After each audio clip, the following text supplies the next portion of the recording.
نستغفره ونؤمن به ونتوكل عليه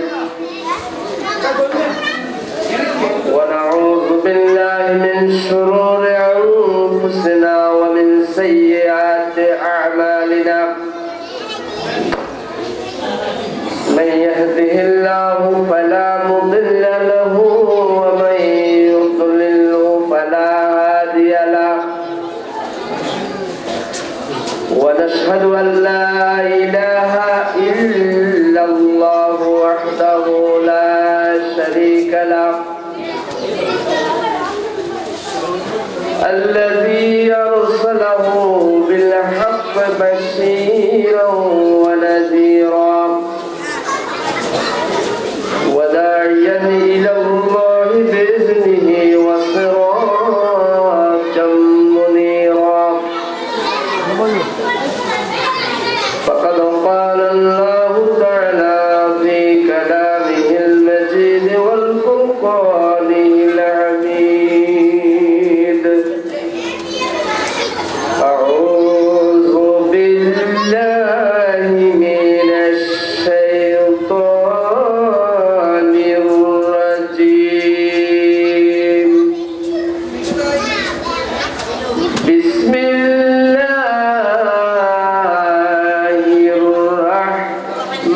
الرحمن الرحيم إنا أعطيناك الكوثر فصل لربك وانحر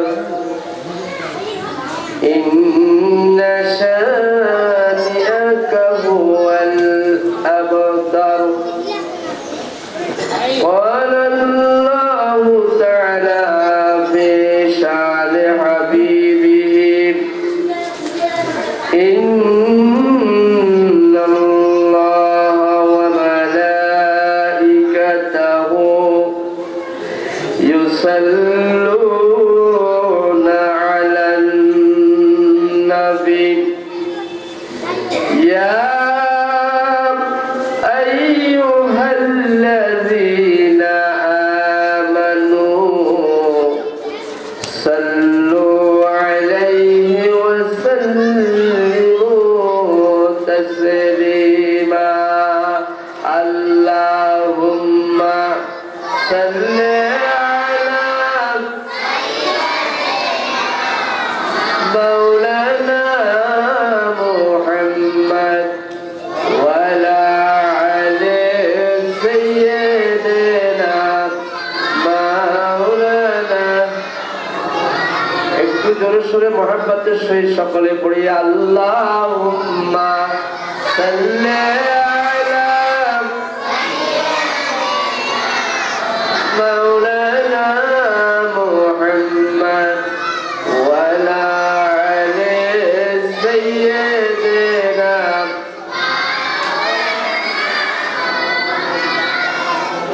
এই দুনিয়ায় মুসাফির খানা কবর আখের ঠিকানা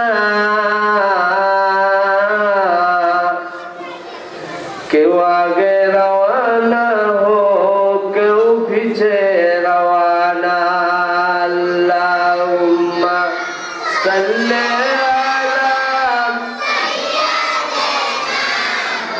মাওলানা মুহাম্মদ ওয়ালা আলি সাইয়্যিদিনা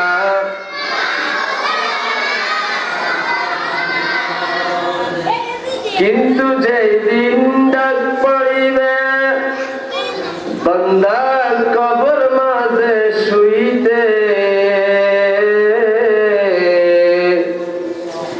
কিছু বান্দা জোগাড় কর তার ভিতরে বিছাইতে আল্লাহুম্মা সাল্লি আলা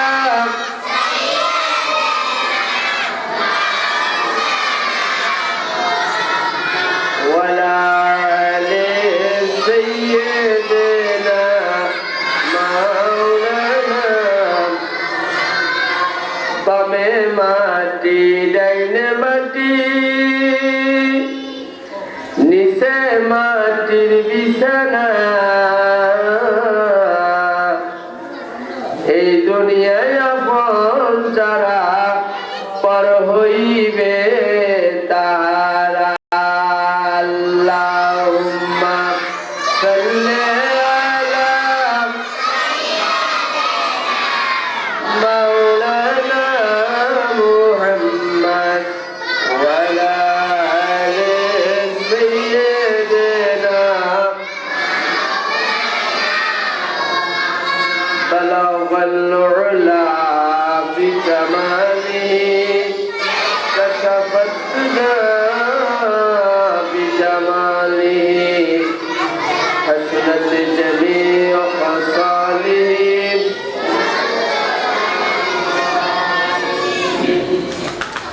قدموں میں مصطفیٰ کی میں میرا مزار ہوتا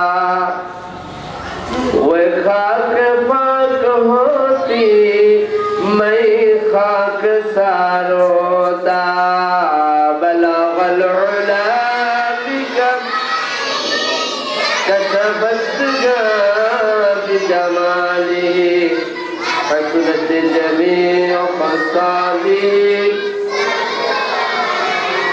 خانہ کعبہ کو منظر دکھلا مجھے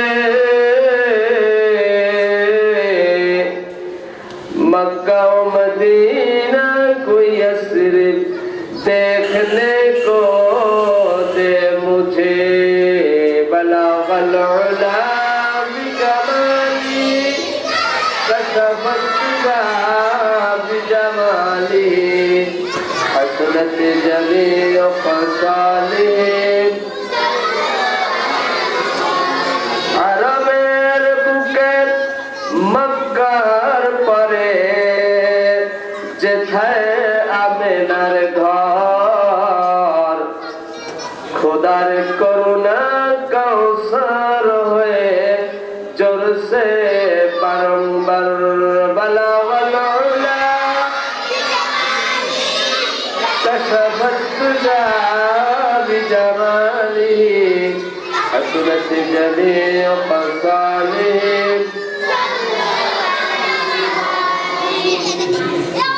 معزز محترم সম্মানিত উলামা ইকরাম উপস্থিত ইসলাম প্রিয় ধর্মপ্রাণ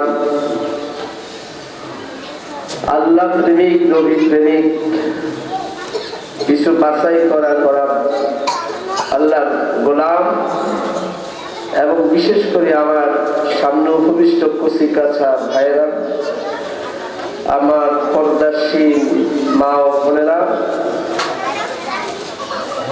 আমরা মহান আল্লাহ রব্বুল আলামিন যিনি সম্রাটের সম্রাট রাজাদিরাজ বাদশাহের বাদশাহ তার দরবারে লাখো কোটি শুকরিয়া গুজার করছি যে আল্লাহ সুবহানাহু ওয়া তাআলা আজকের এই পূর্ণ পবিত্র দিনে আমাদের প্রতি বছরকার ন্যায় দক্ষিণ বারাহীনগর জামে মসজিদ ও মাদ্রাসার কর্তৃক আয়োজিত অষ্টম বার্ষিক ওয়াজ মাহফিলের সম্মানিত সভাপতি আমরা সকলে মহান স্রষ্টার কাছে শুকরিয়া গুজার করছি সকলে উচ্চস্বরে পড়ি আলহামদুলিল্লাহ মুআজ্জিজ মুহতারাম অনেক চেষ্টার পর অনেক সাধনার পর বাচ্চারা আমরা দীর্ঘ প্রায় 1 মাস আগ থেকে এই প্রোগ্রামটা করার জন্য মাদ্রাসা এবং মসজিদ কর্তৃপক্ষ এলাকার যুবক ভাইদেরকে নিয়ে প্রবীণদেরকে নিয়ে এটা মাহফিলের আয়োজন করার জন্য এক কমিটি গঠন করেছি। কমিটির অক্লান্ত পরিশ্রম চেষ্টার ফলে মাহফিলে আজকে আমরা এই পর্যায়ে এসে পৌঁছেছি। আল্লাহ সুবহানাহু ওয়া তাআলা যে আমাদেরকে মাহফিলটি করার সুযোগ করে দিলেন, তার দরবারে আবার কালেমাতুল শুকরিয়া আদায় করি আলহামদুলিল্লাহ।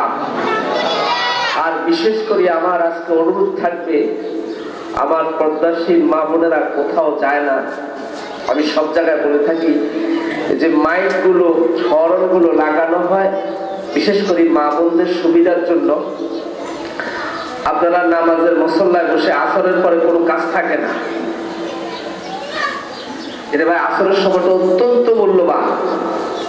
আল্লাহ কিয়ামত শুরু করবো আসরের পরে। কিয়ামত শুরু হবে কখন? মাগরিবের আগে কি হয়ে যাবে? শেষ হয়ে যাবে। এটি অত্যন্ত মূল্যবান সময়। আল্লাহ সূরা আসর একটি সূরা আসর সময় নাম রাখছে। আসরের আসল বাংলা শব্দ হলো সময়। তো সময়ের একটা অনেকগুলো, সকালের সময়, দুপুরের সময়, রাত্রের সময়। আমি যাই হোক, আসলে আমার ওয়াজ তো সবসময় শুনেন, প্রতি জুমায় শুনেন। আজকে হয়তো আমারটা ভালো নাও লাগতে পারে, যে ওনাকে তো সবসময় দেখি আমাদের মালানারে উনি সবসময় করেন, এই বাচ্চারা এই যাদের ওয়াজ শুনের কথা দরকার, এতারা নাই, এতারা আইসে যা এরা করে পাইছে, এটাকে পিছিয়ে তো শয়তানের কাজ করে। কিসে কাজ করে? আইসে তো ভালো, নফস শয়তান চদকারি মেরা হে মন, রহমত বাশুদ শাফাত কায়মান, বেগুনাহ লগ জাস্তে ভরমা সাথে, বাহুজুরে দিল করদম তাতে, বরদরামদ বন্দায়ে বগরি খেতা, আবরোয়ে খুদ বায়সিয়া রাখতা, मगफिरत दारद उम्मीदत लुत्फे तू, जाके खुद फरमूदहीदा तखना तू, बेगुनाह लग चश्ते बरमा साते, बाहुजूरे दिल न कर दम दाते। अभी शुरू खुशी बादशाह शैतानी कर, शैतान तो किसे देखे यार। तो जाइए मुआज्जिज मुहतरम, আমরা আজকে আল্লাহর কালাম, নবীর সুন্নাহ, এই দুটি বিষয় নিয়ে আলোচনা হবে। যারা প্রচার করে মাইকে বলো যে তাফসীরুল কোরআন মাহফিল, বিশাল ওয়াজদ ওয়াজ, আসলে আমরা এত সুন্দর একটা আয়োজন করেছি, জাগো মাশাআল্লাহ খুব সুন্দর আছে। এই যে দেখেন আমাদের উস্তাদ সমতুল্য, উনি বৃদ্ধ মানুষ, অসুস্থ মানুষ, এরপরও সভাপতির দায়িত্বে এসে জায়গায় বসছে। আপনারা যারা দোকানে বসে আছেন, আমি আবারও অনুরোধ করবো চলে আসুন। তো মুআজ্জিজ মুহতারাম, ইনশাআল্লাহ মাগরিবের পরে আমাদের ধারাবাহিক ওয়াজ শুরু হবে। আমাদের আজকের আপনারা জানেন প্রধান মেহমান হচ্ছে বিশিষ্ট ইসলামী চিন্তাবিদ, প্রখ্যাত আলেমে দ্বীন, মুফতি রুহুল আমিন জিহাদি সাহেব, খতিব কুতুববাগ জামে মসজিদ ঢাকা। আজকে উনার আকর্ষণে বেশি হবে। আমি যদি এখান থেকে অন্য কোথাও যাই তো সেখানে আমার আকর্ষণ বেশি হবে। যাই হোক, আমি কোরআনে কারীমের 114টি সূরা থেকে ছোট্ট একখানা সূরা, সূরাতুল কাউসার, বাচ্চারা জানে, সবাই বলো সূরাতুল কাউসার। আপনারা কেউ মনে কিছু নেবেন না। 50-60 বছরের বৃদ্ধকে জিজ্ঞাসা করা হয় যদি আলাম তারার নাম কি, আপনি পড়ি না এগুলা, এটার নাম, এখান থেকে আল্লাহ আলহামদুলিল্লাহ সূরা ফাতিহা পর্যন্ত সূরাগুলোর নাম বলেন। আসলে বুঝতে আমরা মুসলমান কোথায়? প্রত্যেকটি সূরার নাম আছে। তা আমি সূরা কাউসার আপনাদের সম্মুখে তেলাওয়াত করেছি। সূরাটি অত্যন্ত ছোট্ট, কিন্তু এটার মাহাত্ম্য, মর্যাদা, মর্তবা অনেক। কি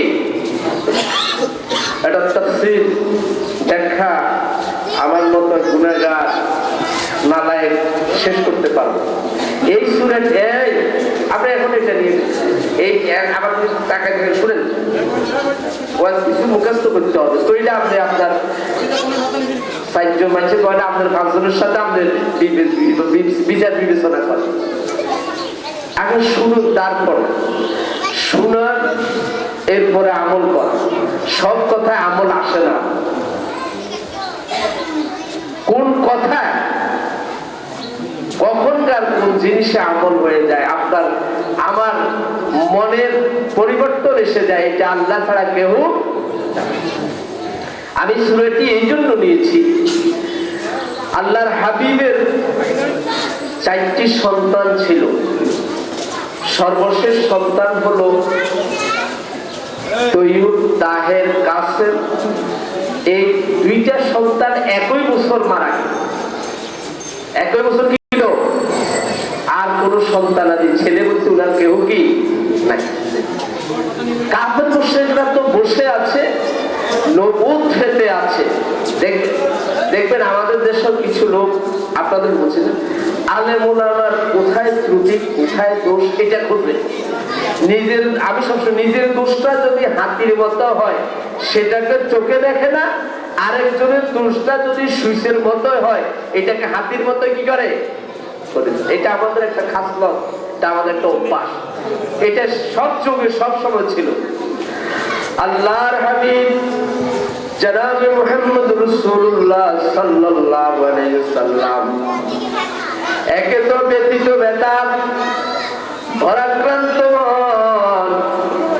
ওই আমাদের দেশে বলে একে তো কাটাগা আরো দিল লবণের ছিটা একে তো ঘাসরের গিয়া কাটা আরো কি দিল লবণের ছিটা দিল তারা আছে এই কাফের মুশরিক সহ আলোচনায় বসেছে রে মুহাম্মদ সাল্লাল্লাহু আলাইহি ওয়াসাল্লামের নাম নেওয়ার মতোই এই পৃথিবীতে আর কেউ কি নাই সবাই বলেন নাউজুবিল্লাহ আমরা সকলে মুহাম্মদ সাল্লাল্লাহু আলাইহি ওয়াসাল্লামের আধ্যাত্মিক সন্তান এই কথা কেউ অস্বীকার করতে পারবেন এটা আমার কথা না আমি খাজা বাবার বলে লাভ হবে কিন্তু আমরা সকলেই মুহাম্মদ রাসূলুল্লাহ সাল্লাল্লাহু আলাইহি ওয়াসাল্লামের আধ্যাত্মিক সন্তান তো তারা আছেন না ওয়াইস আলোচনা করতেছে আরে ওই এরা কইতেছে আরেকজন আইলো আপনার নিয়ে মুহাম্মদ সাল্লাল্লাহু কথা বাদ দাও ধরেন একজনের আলোচনা হইতেছে আরে বাদ দেন হেমিয়ার কথা আমরা হেমিয়ার সিরিয়াস কয়টা এরকম এই কথাগুলো না এটা করলে আইতো এগুলো আইতো কিছু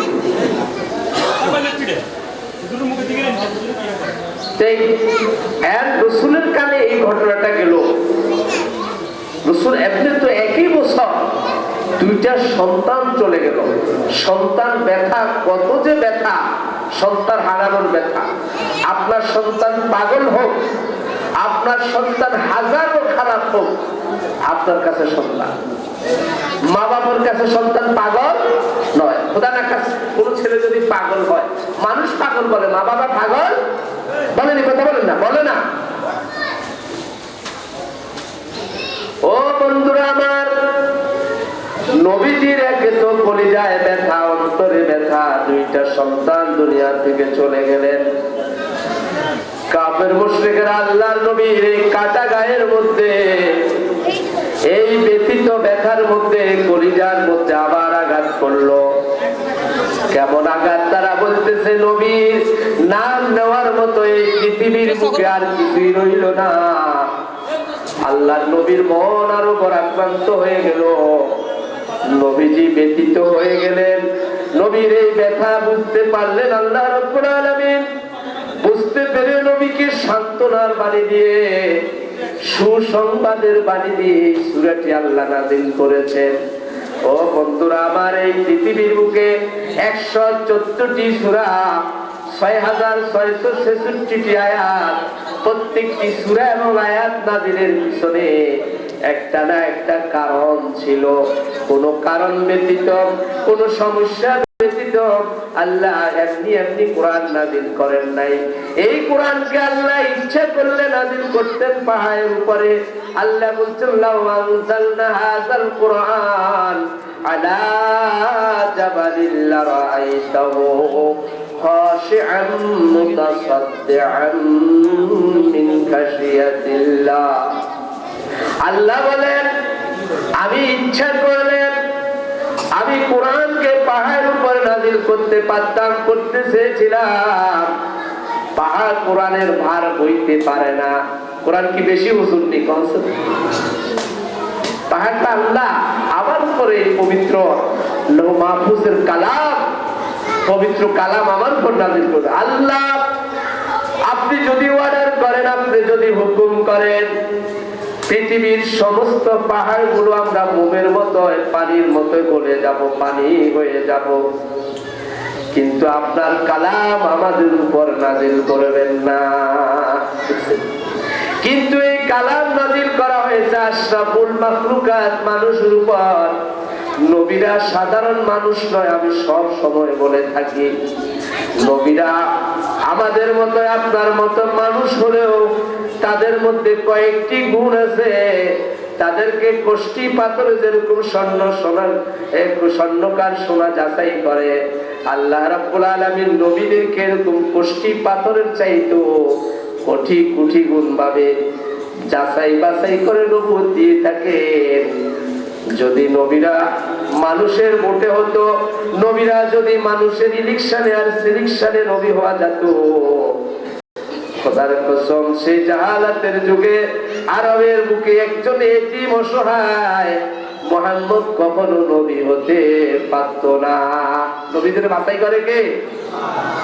একজন হাফেজ হতে হলে মাতা পিতার উস্তাদের প্রাণ চেষ্টা থাকে, সত্য কথা, কিন্তু আল্লাহর তরফ থেকে ফয়সালা হতে হবে।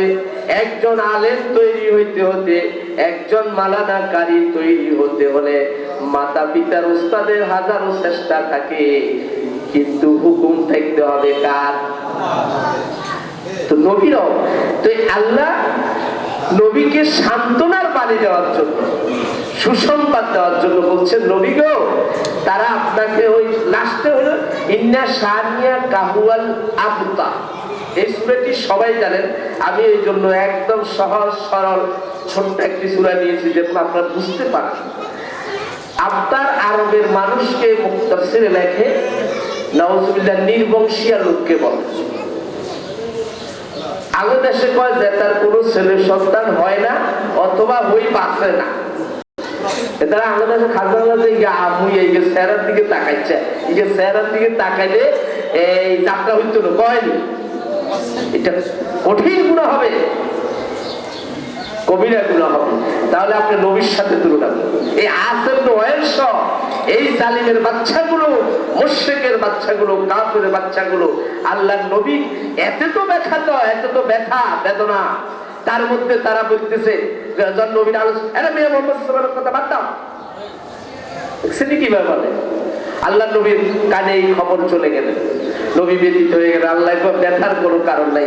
নবীগো তারা আপনাকে যেই কথা দিচ্ছে, যে অপবাদ দিচ্ছে, মিথ্যা অপবাদ, আমি আল্লাহ রাব্বুল আলামিন তা উৎখাত করে আপনাকে এমন একটা জিনিস দিয়ে দিতেছি, ইন্না আতাইনাকাল কাউসার। আলহামদুলিল্লাহ বলেন। আল্লাহ বলছেন আতা শব্দের অর্থ হলো আতা করা, দান করা। অসিরে অবশ্যই আমি আল্লাহ রাব্বুল আলামিন আপনাকে কাউসার দান করলাম। হাউস কাউসার যাকে বলে। ও বন্ধুরা আমার, একটা মানুষ হাসরের ময়দানে 50,000 বছর দাঁড়িয়ে থাকতে হবে। কত হাজার বছর? ও আমার মা বোনেরা শোনো, দুনিয়ার পাগলামি ছেড়ে দিতে হবে। তাই বলে দুনিয়ার স্বামীর সংসার ছেড়ে দিতে হবে? এই পৃথিবীর বুকে একটা মানুষকে যদি দাঁড়িয়ে 8 ঘন্টা থেকে 12 ঘন্টা ডিউটি করতে হয়, 8 থেকে 12 ঘন্টা দাঁড়ার পর ডিউটি করার পর একটা মানুষ বাড়ি ফিরলে, ঘরে ফিরলে 4টা খাইয়ার সাথে সাথে শুইলে তার ঘুম এসে যাবে, কারণ এত ঘন্টা সে দাঁড়ানো ছিল, পা ব্যথা হয়ে গেছে। হাসরের ময়দানে কি বসার জায়গা হইবে? কথা কন না। হাসরের ময়দানে বসার কোনো জায়গা কি? কিয়ামত বলছে, কিয়ামত শব্দের অর্থ হলো উঠা, দণ্ডায়মান হওয়া, মানে দাঁড়িয়ে থাকা। কত বছর দাঁড়িয়ে থাকতে হবে? 50,000 বছর। দুনিয়ার 1000 বছর নয়, দুনিয়ার 1 বছরে হাসরের ময়দানের একদিন হবে। কতদিন? এখানের 1 বছর, সেখানে পরকালের একদিন। তো আল্লাহ রাব্বুল আলামিন বলেন, যেদিন সোয়াদ মাথার উপর প্রচন্ড পাথরের জমির উপর মানুষ দাঁড়িয়ে থাকবে, মাথার মগজগুলো ভাতের মাড়ের মতো বকবক করতে থাকবে। সেই বিপদের দিনে, মুসিবতের দিনে সন্তান পিতার পরিচয় দিবে না, পিতা সন্তানের পরিচয় দিবে না, স্ত্রী স্বামীর পরিচয় দিবে না, স্বামী স্ত্রীর পরিচয় দিবে না। সেই মুসিবতের দিনে সন্তান পিতাকে দেখলে পালিয়ে যাবে, পিতা সন্তানকে দেখলে পালিয়ে যাবে, স্ত্রী স্বামীকে দেখলে পালিয়ে যাবে, স্বামী স্ত্রীকে দেখলে পালিয়ে যাবে। এমন এক কঠিন মুসিবতের সময়, কারণ প্রত্যেকের কাছে ধরা, মাওলার কাছে ধরা। না জানি আমার আমলের কারণে, বদামলের কারণে আমার কি টিকিট খানা আসে জাহান্নামের না জান্নাতের। ও বন্ধুরা আমার, আল্লাহ রাব্বুল আলামিন বলেন, ওয়াসিকাল্লাযীনা কাফারু ইলা জাহান্নামা যুমারা। সেদিন যখন 50,000 বছর দাঁড়ানোর পর হিসাব নিকাশ হয়ে যাবে, একদল মানুষের আমলনামা আসবে, একদল মানুষের টিকিট পাবে। আপনি বিদেশ যাইতে হলে প্লেনের টিকিট খুঁজতে সব পারা হয়েছে, টিকিট ছাড়া প্লেনে উঠে যাবেন, কথা কর না। এখান থেকে ঢাকা যাবেন, বাসের টিকিট কেটে আপনাকে ঢাকার গন্তব্যস্থলে পৌঁছতে হবে।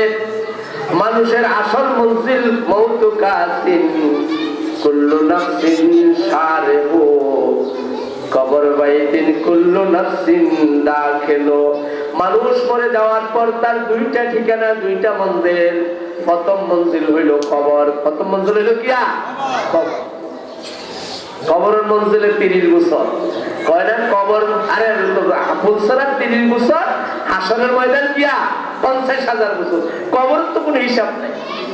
বিজ্ঞানীদের হিসাব মতে, কোরআন হাদিসের হিসাব মতে আদম আলাইহিস সালাম পৃথিবীতে চলে যাওয়ার বয়স হলো প্রায় 10,000 বছর। কত হাজার? সেই থেকে মানুষ কবরে আছে না, কবরের বয়সের কোনো হিসাব নাই। আপনি আজ বললে কিয়ামত পর্যন্ত কবরে কি শুয়ে থাকতো। তো যাই হোক, আমি আমার আসল কথা চলছে যে আমি আল্লাহ বলছে আপনাকে ইন্না আতাইনাকাল কাউসার, নবী গো আপনাকে আমি কাউসার দান করলাম।